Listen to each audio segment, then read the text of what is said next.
बांकी प्रशासन पक्षरु जबरदखल उच्छेद अभियान आरंभ। एने बांकी एनएसी पक्षरु आगरु दिया जायथिला नोटिस हेले जबरदखलकारी न हटिबा फଳରେ आज बांकी मुख्य बजार तथा एनएसी ठारू प्रथमे उच्छेद अभियान होइथिबा बेले असंतोष प्रकाश पाइथिला। हेले प्रशासन एहाको भ्रुक्षेप न करी तार अभियान जारी रखिछि।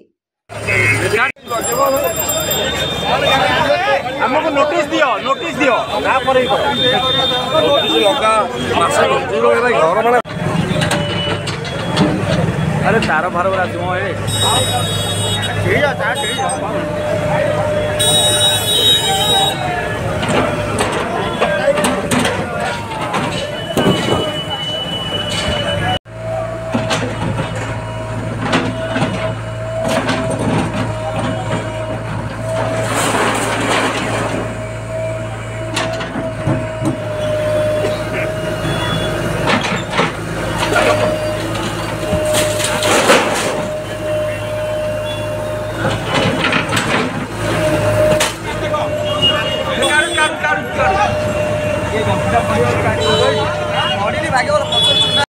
बांकीरू संजीव नंजनांक रिपोर्ट नागराज न्यूज।